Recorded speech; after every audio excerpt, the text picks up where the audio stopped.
Welcome back, everyone. We are thrilled to introduce you all to Mary Fugere. Mary serves as the director of the Hampton Convention and Visitor Bureau, where she leads the charge in marketing Hampton as a premier destination. Under her guidance, the Bureau focuses on attracting conventions, sports competitions, and both group and leisure visitors by showcasing the unique experience Hampton has to offer. Some of the popular experiences include the Hampton Roads Convention Center, Hampton Coliseum, Williams Sportsplex, and the new Hampton Virginia Aquaplex. Mary also serves as the chairman of the Coastal Virginia Tourism Alliance and serves on the executive committees of several of other tourism organizations, including the Virginia Restaurant, Lodging, and Travel Association, Civil War Trails, and the Virginia Association of Destination Marketing Organizations. Mary, on top of all that, is so passionate about giving back to her community. She serves as an active participant for the Hampton City Schools Hospitality and Tourism Academy Curriculum Committee, guiding Phoebus High School program that cultivates tourism executives of the future. Mary, welcome to the podcast. Good morning. Thank you so much for having me, Joe. Yeah, we are super excited. And for those of you listening saying, I thought this was the Discover Virginia Beach Area podcast, we're still in the Virginia Beach area. If you head north on the Hampton Roads Bridge Tunnel, you come across this amazing historical town of Hampton, Virginia. And that's where we're going to land on our adventure today. Now, Mary, I understand Hampton celebrated its 400th year back in 2010. Is that correct? That's correct. Yes. 400 years. I'm so interested for you. Would you mind sharing with our listeners here where Hampton is located, a little bit more specifically, and of course, the unique history it has specifically here in the Hampton Roads area? Sure. My pleasure. We are located in coastal Virginia. I like to think of us as the geographic center of this region. We are very conveniently located just about 30 minutes from Williamsburg, about 30 minutes from Norfolk, a little further for Virginia Beach, 45. And of course, everything is contingent on our wonderful traffic system and our bridge tunnels. But we're so conveniently located to everyone in the Mid-Atlantic region. And, great location where all the interstates converge right here. Right in Hampton.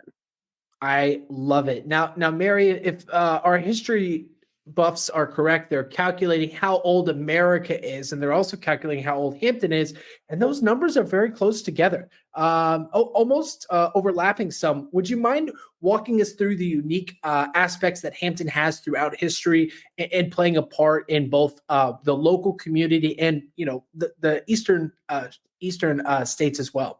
Sure. Back in 2007, we commemorated the 400th anniversary of Jamestown. In 2010, we commemorated Hampton's 400-year birthday. And Hampton is the oldest continuous English-speaking settlement in North America. So our history is very long and very rich. And of course, in 2019, we commemorated the 400th anniversary of the first African arrival at Fort Monroe, which was then at Point Comfort. This is the first landing of Africans in the English colonies, and it occurred right here at Point Comfort. So Point Comfort over the years, of course, became a military settlement, a military fortification, eventually becoming Fort Monroe and between 1819 and 1834, Hampton has been involved in every military conflict and every experience. It aligns very closely with our nation's history. So the Battle of Hampton occurred at the very beginning of our Revolutionary War.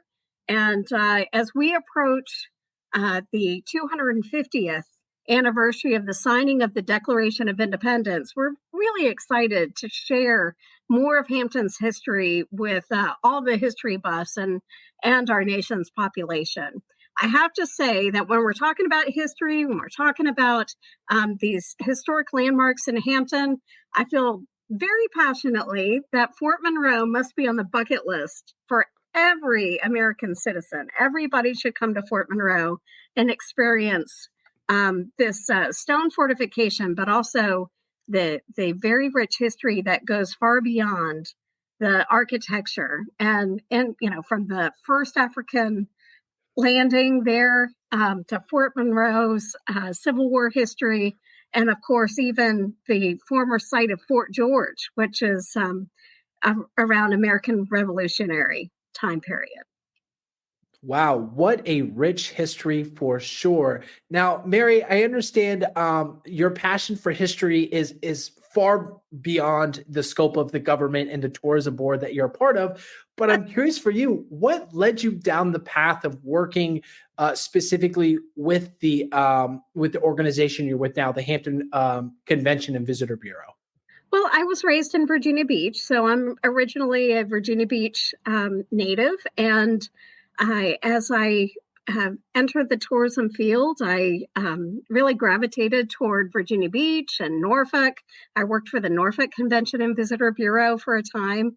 And then I had the opportunity to come to Hampton to work with the Hampton Convention and Visitor Bureau, began with group sales and really specialized in group tour experiences. And that led me on a path of toward media relations and regional marketing and advertising, and eventually became the director of the Convention and Visitor Bureau after, basically acquiring all those wonderful experiences and allowing. Fortunately, the city allowed me to grow in my role here. Absolutely. After years of hard work and dedication and commitment to your city. I mean, it's no wonder you earned that opportunity, which is fantastic. Mary, you said a lot of words, you said a lot of things, and for the average job description, you probably have 10 to 12, unique tasks. But when it comes to destination marketing as a whole, the role is ever expanding.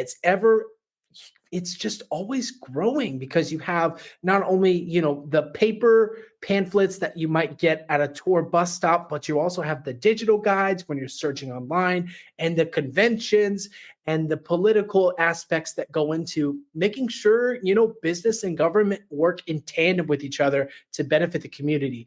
I'm curious for you, what entails and what specific, tasks does an average day look like for you, Mary? What is it? What do you do every day? Oh goodness, an average day. It's a lot of communication. A lot of communication with our team here, because we have an incredible team of sales and marketing specialists who are always working on the next great thing for the city and for establishing new business for Hampton. But every day is just different. Every single day. So typically, I do have a lot of meetings where I'm talking about new opportunities or established projects. This morning, I began with a Chamber of Commerce coffee chat. I'll have a town and gown meeting midday today, where we're working with Hampton University and Virginia Peninsula Community College representatives, along with members of the business community, talking about ways that we can enrich the experiences of our students that are on those campuses, and identify ways that we can work together more effectively. My day typically involves communication with our partners, with all of our venues. It really just depends on the event that's coming to the city and what we're gearing up for in the coming days. So every day Yeah. is different for me, Joe. Every day. And with a city, I can only imagine the magnitude of the different projects and events you all have going on with the Coliseum and the Sportsplex and the new Aquaplex. There is a lot happening in Hampton. When it comes to your time being an active member, being in the region, and being a part of the community, you've been in several different initiatives. Can you tell us more about let's say your most memorable project that you feel created a significant impact for you and the community at large? Well, you mentioned earlier when you introduced me, and I don't know if this is what you have in mind, Joe, but when you introduced me, you mentioned Coastal Virginia Tourism Alliance, and I am really excited to work with representatives of all of the regional cities. So from the Eastern Shore to Williamsburg, all of those destination marketing representatives come together on a monthly basis, at least a monthly basis, to talk about ways, new opportunities that we can work together, things that are happening in each of the cities, opportunities for visitors, ways that we can partner. And now more than ever, we are collaborating on regional marketing. And I have to tell you, it's a very exciting opportunity for our region, and I'm really excited to be a part of it. Absolutely, Mary. And any question with answers are free game. We are just looking to discover the area. And it's so amazing to hear. We'll talk about community later, but it's so amazing to hear the community coming together, because that's why this podcast exists. It exists for locals and tourists to come together and really discover everything the area has to offer, from the history to the friendly kid activities, and of course, the amazing outdoor experiences you can really enjoy all year round. Right. Now, But when it comes, I'll add on to yes, what I shared, if you don't mind. So if I have absolutely. to choose an event, if I had to choose an event, I would probably reflect back, and this goes back a long way, but I would reflect back on OpSail 2000. And OpSail 2000 involved international vessels from across the globe coming to our harbor, parading past Fort Monroe, and I was excited to be a part of that so many years ago. And I am thrilled to be a part of it in 2026. So in Mm. 2026, we'll have Sail 250 Virginia. And that will again involve wonderful character vessels, military vessels, international ships that represent their nations coming through our harbor. We'll welcome them. Hampton's going to be thrilled to be a part of that experience. And again, we'll have an opportunity for people to view that parade of sail from Fort Monroe prior to all those ships arriving at the various affiliate harbors in the Port of Virginia. And it's going to be exciting. So it's a great memory for me to look back on, but even more thrilling to know that it's just a couple of years down the road and we're going to be welcoming those nations back to our harbor. Absolutely. Is there a specific story or memory that stands out to you that really encapsulates the overall feeling that you had during that season of welcoming all of these unique ships and visitors to the harbor? I recall, number one, we had a ferry that connected downtown Hampton to downtown Norfolk. It was called the Fast Ferry, the Harbor Link, and we would have people standing in line so that they could take the ferry back and forth between Hampton and Norfolk and experience the ships. It was a great way to experience the harbor and all the activity in it. Um, Also, during that time, I remember performances of our school children to entertain the visiting crews from the various nations. And it was just it was a wonderful celebration of Hampton, but also these visiting nations. And we commemorated that occasion with the Blackbeard Pirate Festival. And so Blackbeard Festival allowed people to have a lot of fun. It was the week prior to Harbor Fest, so it didn't immediately um, it didn't conflict with Harbor Fest and the activities in downtown Norfolk, but it gave those visiting sailors and crews a lot of entertainment, a lot of good fun with a little dash of history while they were here. Shooting off them cannonballs left and Right. right during the Blackbeard Festival. Oh my Nothing goodness. like a Yeah. pirate. Wonderful, wonderful. Mary, I really appreciate you diving into that really amazing piece of history. Now, I unfortunately, I don't think does that fast ship still run from Hampton to Norfolk? It does. Not currently, And correct? No, it doesn't run any longer, but every couple years there is conversation about the potential for there to be a ferry that connects between Newport News, Hampton, Norfolk, excuse me. And so I don't think it's a case of ruling it out entirely. I think Sure, sure. I think there's potential, and I think our traffic engineers are always looking for new solutions to, alleviate some of our traffic and commute times. And being out on the water is a beautiful way to do that. Absolutely. The more activities, keeping in mind the responsibility we have to the waterways and to the nature around us, I believe is very important, especially to our tourists. Just enjoying the area and being respectful to the surroundings. Yeah. So I'm curious, and this is just because I'm really intrigued with destination marketing, Mary. What's the biggest project you've worked on? One that at the time, maybe perhaps you were sitting in the board meeting or meeting for coffee, and it might have been a pipe dream or one that was too far out of reach, but then it finally came into the view of everyone around you, and you guys decided to tackle it. Any major large projects come to mind? Yes, the building of the building and the opening of the Hampton Roads Convention Center. So I was on the when I first joined Hampton, we were talking.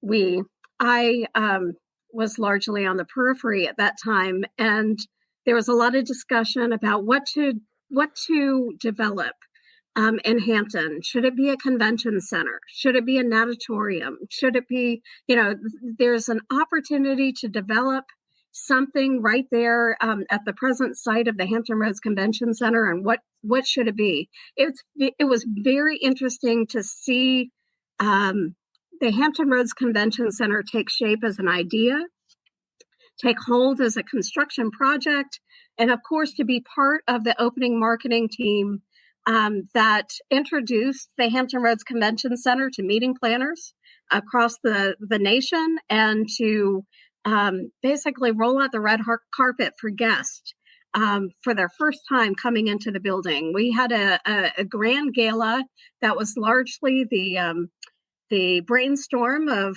the CBB director at that time, Sally Grant Divenuti. And it was a lovely affair, a big gala, and that had live entertainment and a car show and a silent auction. And I'll tell you, coming from nothing, coming from a place where we had an undeveloped property adjacent to the Hampton Coliseum, and seeing that take shape.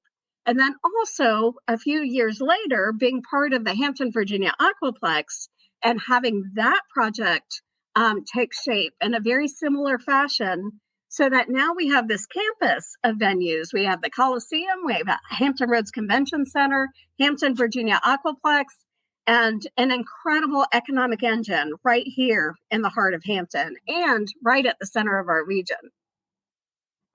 Wow.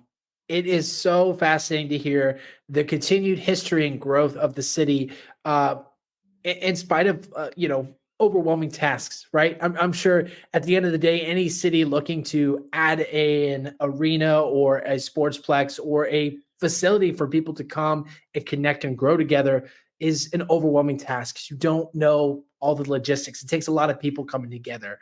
What was the scale of that? I mean, that's like a Well, whole city, right? It takes community, government, business, like all the parts merging. truly, all the parts were emerging. All of the many city departments were involved in that. But we've talked about marketing it. We've talked about introducing it. Ultimately, our team, the Convention and Visitor Bureau, was Mhm. charged with filling it, and that was true in both case. Both case of the Hampton Roads Convention Center as well as Hampton Virginia Aquaplex. So it's not just seeing the building take shape and introducing it, but making sure that it stays filled, on into the future, making sure that it's Absolutely. a very successful economic engine for our city, and making sure that There's always business to feed our hotels, our restaurants, our attractions, and it's a wonderful challenge. But at the time that the Hampton Roads Convention Center was introduced, we had never been challenged quite so much as the way we were as a team when we were trying to show that we were up to the task of not only marketing the convention center and advertising its opening, but selling it on an ongoing basis.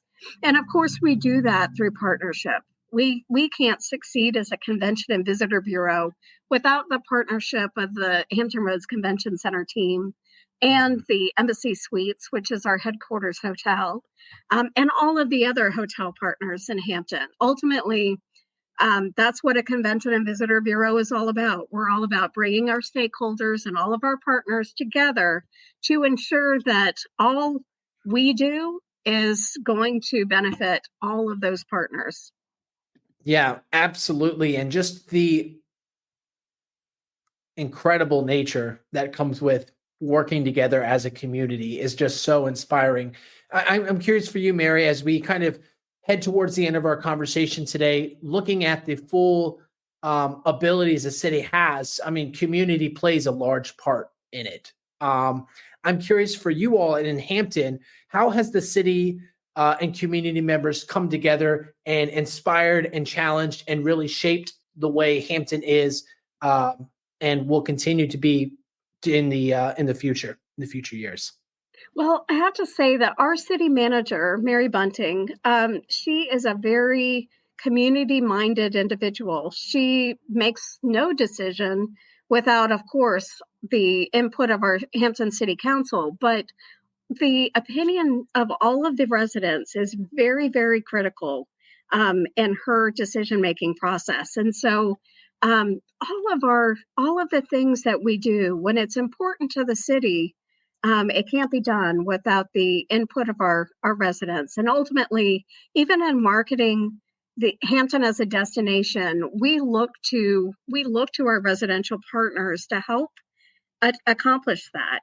We want our residents to bring their affiliated organizations to the Hampton Roads Convention Center or to the Hampton Virginia Aquaplex and Williams Sportsplex.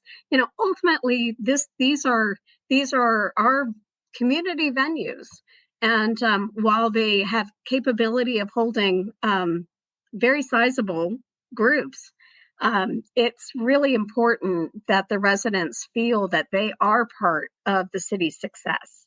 And so everything we do, whether it's planning for Virginia 250 and the commemoration that is a couple years down the road, whether it was commemorating the 1619 African landing at Point Comfort, all of those things, whatever we're doing, we're involving the city residents and citizens who are passionate and interested in participating. And so as a result of that, everything becomes much more personal. It becomes much more, it becomes enriched with all of those special interactions that have occurred. And ultimately, we can never think in a vacuum. What I think is best for Hampton may not be at all what is best for Hampton. I would like to, I'd like to think that my experience is beneficial to the conversation, but Absolutely. sometimes, sometimes people have very different perspectives, and, the outcome is so much greater when we have lots of input from our residents who have, different personal experiences than ours. Absolutely, absolutely, which makes part of any community worth living in and worth having some courageous conversations in to make things go forward or preserve the history of the community. And when you're a 400-year-old city, I mean, there are lots of experiences to pull from. I mean, from the carousel to Little England historic neighborhood to the waterways to Blackbeard Festival, there is a whole lot to consider in Hampton for sure. Mary, for our locals and visitors looking to learn more, looking to plan their next trip, where do you recommend they go to learn more and discover what the city has to offer? Well, visithampton.com is the website, and our social media is all connected from there. We're active on Instagram, Facebook. We have presence on Pinterest, you name it. But call us or please visit us online. We're happy to help plan for visiting friends and relatives, or to just assist all who experience this podcast in planning their trip to Hampton, or their athletic event or meeting, whatever it may be. You have lots of helpful people here at the Hampton Convention and Visitor Bureau to help you plan. Wonderful, wonderful. Well, Mary, with all of that said, we have one more section here. We have the section where we roll out the red carpet and give you the floor. But in order for you to get there, you have to go through some hot take rapid fire questions. Are you ready to accept the challenge? I hope I'm up for the challenge. Yes. All righty, we're going to zoom on in here and get started with our rapid fire questions. We'll start off nice and easy. Mary, aside from the earlier mention of Fort Story and Fort Monroe, what other attractions would you recommend for first-time guests? Oh, they must see the Virginia Air and Space Science Center. They must take a harbor tour aboard the Hampton Queen, because if you don't have time for anything else, a harbor tour will touch on all of that history and those attractions too. I think they should also spend a little time at the Hampton History Museum, because again, if they have time for nothing else, going through the galleries of the Hampton History Museum are a great way to take you through 400 years of history to the present day. Absolutely. Crash course in Hampton 101 right there. That's right. And we have a great combo ticket that allows you a great price to experience those attractions. Excellent. Excellent. Nothing like saving some money and also learning more about the area you are visiting. Mary, favorite outdoor activity, nature trail, or beach to check out during your time in Hampton? All right. My favorite beach is Fort Monroe. I love Outlook Beach is very nice. There's a parking lot there. But if you continue along the shoreline, Fort Monroe has these wonderful coves. There's plenty of parking. You can park and walk down to the beach. There's a boardwalk, but you basically go past the boardwalk onto the beach, and it's just like you are a million miles away. It's lovely. But I'm going to add on to that, Joe. My other favorite beach experience is a sunrise at Buckrow Beach. So if you have never done that, if somebody's coming here for the first time or they haven't experienced our beaches in coastal Virginia, they have to do that. It's so fabulous to see the sunrise at Buckrow. It's lovely. Absolutely. And with us being on the East Coast, it's kind of a mandatory thing to do at this point. Regardless of where you're visiting here in the Virginia Beach area, go see a sunrise. Go sit and enjoy the sunset. And sunset's not bad either, but a sunrise is fabulous. Absolutely. Mary, top places to take the little kiddos when they're acting crazy at the restaurants, or maybe they just need to get out of the hotel. Where do you recommend they go? Okay, it's free. And it's convenient to all of Hampton hotels, but also very convenient to every other place in the region. Buckrow Beach. Excuse me. Not just Buckrow Beach. Bluebird Gap Farm. I've got hooked on my bees. Bluebird Gap Farm is a wonderful way to experience Virginia farm life with a quick stop.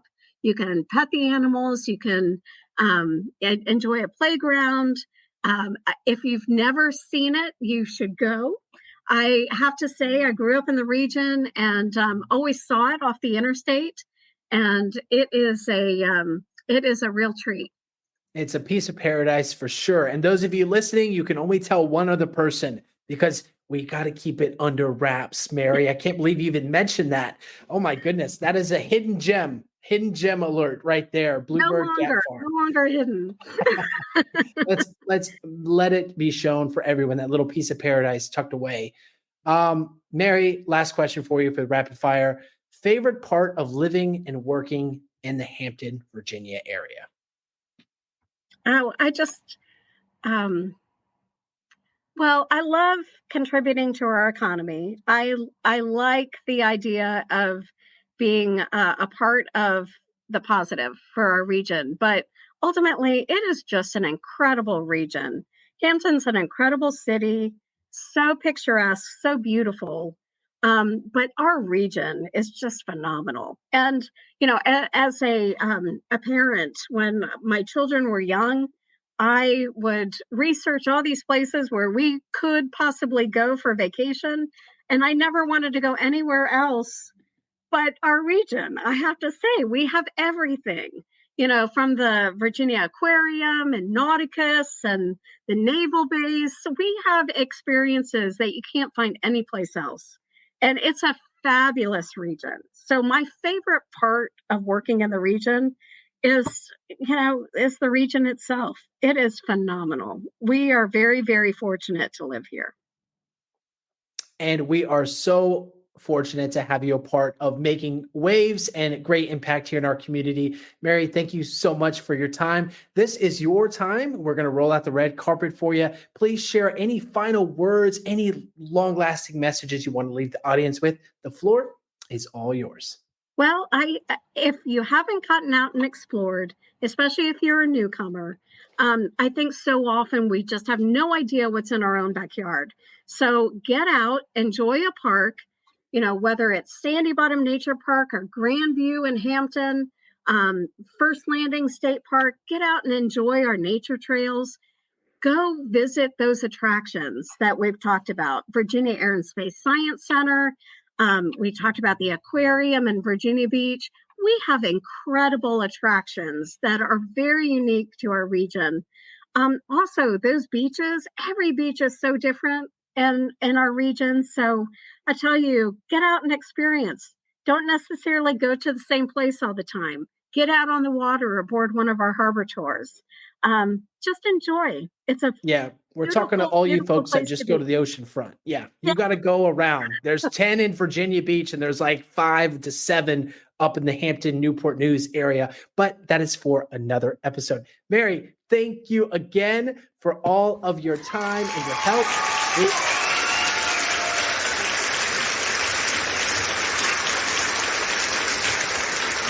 And this show would not be possible without our wonderful guests here at the Discover Virginia Beach podcast community. Thank you to our dedicated listeners for checking us out. We will see you all in another episode very soon.